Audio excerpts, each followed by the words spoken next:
Bem-vindo ao canal Aprende Aí.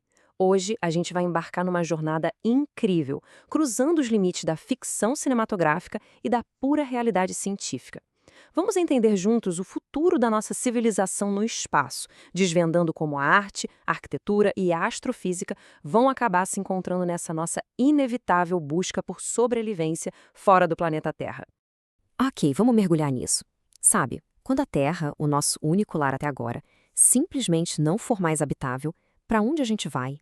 Essa não é só uma premissa genial de filme de Hollywood. É um verdadeiro relógio existencial que, de forma muito real e científica, força a humanidade a olhar para as estrelas e buscar soluções estruturadas para ontem. Essa urgência toda é capturada de um jeito brilhante no filme Interestelar, através daquela poesia super angustiante: odeia, odeia a luz que comece a morrer. Como apontado pelo portal Astro PT, obras desse peso forçam a gente a estudar diagramas temporais supercomplexos, não só para entender a matemática de uma viagem espacial, mas para compreender a nossa própria linha do tempo cósmica enquanto a nossa estrela começa a falhar. Dá só uma olhada nesse conceito que vem da tese A Segunda Arca, lá da Universidade de São Paulo. É uma premissa acadêmica dramática de um futuro possível. Imagina que, muito antes do previsto, o nosso Sol inicia prematuramente o processo de transformação em uma gigante vermelha. A Terra ficaria inabitável de uma hora para outra, forçando a humanidade a construir um mundo totalmente novo. Primeira parte: a ilusão da terraformação, ou o grande mito de remodelar outros mundos. Porque, olha, antes da gente simplesmente fazer as malas e invadir o próximo planeta do Sistema Solar, tem um choque de realidade brutal aí. A análise do Astro PT mostra que, por mais poética que a terraformação pareça no cinema, na prática, o buraco é bem mais embaixo. Transformar a atmosfera de um planeta inteiro seria um processo absurdamente agressivo, nada menos violento do que as maiores destruições ecológicas e desmatamentos que a gente já vê aqui na Terra hoje em dia. E o ponto crucial é exatamente esse. Se a humanidade quer mesmo sobreviver a longo prazo, a nossa evolução social e tecnológica tem que andar lado a lado com uma evolução gigantesca no campo da ética e da preservação. A gente definitivamente não pode exportar os nossos piores hábitos para o resto do universo. O que deixa a gente com aquela pergunta de US$ 1 milhão? Se não é ético, nem prático, terraformar agressivamente outros mundos, como é que vamos sobreviver no vácuo? Pessoal, só uma pausa rapidinho aqui. Se vocês estão curtindo essa análise, por favor, compartilhem o canal e deem aquele like. Isso ajuda a gente demais a continuar trazendo esse tipo de conteúdo, beleza? Valeu! O que nos leva à segunda parte: cilindros e megasatélites. Os habitats artificiais como a nossa verdadeira saída. E isso ilustra brilhantemente a transição da fantasia para a realidade científica. A solução visionária proposta pelo físico Jared K. O'Neill foca na construção do cilindro de O'Neill. Em vez de dominar um planeta, a gente construiria uma estrutura colossal que gera a própria gravidade artificial, girando no vácuo. Um mundo totalmente contido, onde o ar, a luz do sol e o solo são desenhados e milimetricamente controlados pela gente. É muito louco ver como esse conceito evoluiu ao longo do tempo. A gente sai das propostas originais das Ilhas 1, 2 e 3 do O'Neill, passa pelo interesse pesado da iniciativa privada, tipo a visão do Jeff Bezos de ter milhões de pessoas vivendo e trabalhando fora da Terra, até chegar em propostas científicas super recentes noticiadas pelo Tecmundo de construir megasatélites voltados para a ocupação humana permanente. Parte 3. A arquitetura do cosmos. Desenhando a nossa segunda arca. Construir essas megaestruturas exige muito mais do que só juntar a vigas de aço e calcular trajetórias. A gente precisa sustentar a sanidade mental de gerações inteiras navegando no abismo. Para entender esse peso, a tese da USP resgata um pensamento maravilhoso da Ursula K. Le Guin.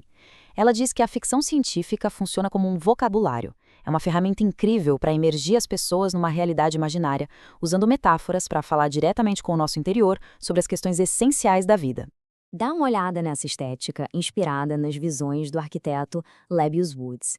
Ele não desenhava apenas paredes e tetos. Através das suas estruturas especulativas, ele expressava politicamente o comportamento das energias, como a luz e o vento. É a tradução perfeita do embate eterno entre a tentativa humana de criar ordem e o caos sempre iminente lá fora. Agora, o que é realmente interessante nisso tudo é a luz vagante das estrelas. É um conceito poético absurdo do Wood, um memorial arquitetônico para Albert Einstein projetado como um objeto navegando solitário pelo espaço escuro, guiado só por um feixe de luz.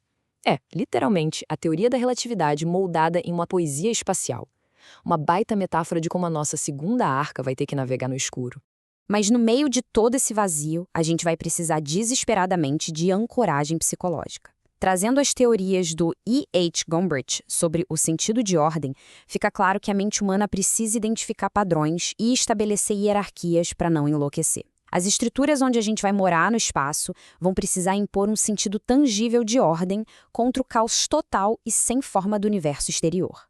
E chegamos à última parte, o futuro da civilização, a economia e a ética das estrelas. Para que toda essa beleza arquitetônica saia do papel, ela vai esbarrar de frente com a realidade fria do dinheiro e da política. A logística funciona em etapas duríssimas. Primeiro, a mineração espacial. A gente vai ter que extrair recursos de asteroides, os verdadeiros minérios dos céus. Mas o segundo passo é onde o bicho pega. Equilibrar os lucros astronômicos corporativos dessas missões com a solidariedade humana básica necessária para salvar a nossa espécie inteira. E aí, quando a gente junta todas essas peças, minérios, engenharia, história, surge uma questão fascinante. Como é que as futuras gerações vão interpretar essas enormes estruturas orbitais? Qual vai ser o legado de toda essa nossa narrativa visual de luta e sobrevivência para uma criança que já nascer flutuando dentro de um cilindro no meio do nada? Para tentar decifrar essa herança maluca, a teoria de montagem do cineasta Sergei Eisenstein cai como uma luva. Ele dizia que combinar fragmentos visuais isolados cria um significado intelectual totalmente novo e superior. Pensa bem, ciência, necessidade econômica e a poesia da sobrevivência sendo montadas lado a lado como numa ilha de edição, formando o destino complexo da raça humana.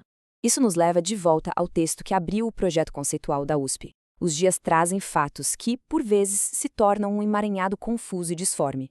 Com a extinção do nosso Sol, a realidade, de fato, desmorona. Mas é através de múltiplas mentes e mãos, trabalhando juntas, que a gente é capaz de desfazer esse nó todo, organizando o aço, o ar e a luz para forjar a vida no meio do absoluto nada. Então, eu deixo a seguinte reflexão. Quando o relógio da Terra zerar de vez, o esforço brutal para criar essa nossa segunda arca vai provar que a gente alcançou uma verdadeira evolução ética e moral? Ou só vai provar que dominamos o nosso instinto mais primitivo de sobrevivência a qualquer custo? A resposta vai construir o nosso amanhã. Não deixe o algoritmo te perder no tempo e espaço. Se inscreve no Aprende Aí.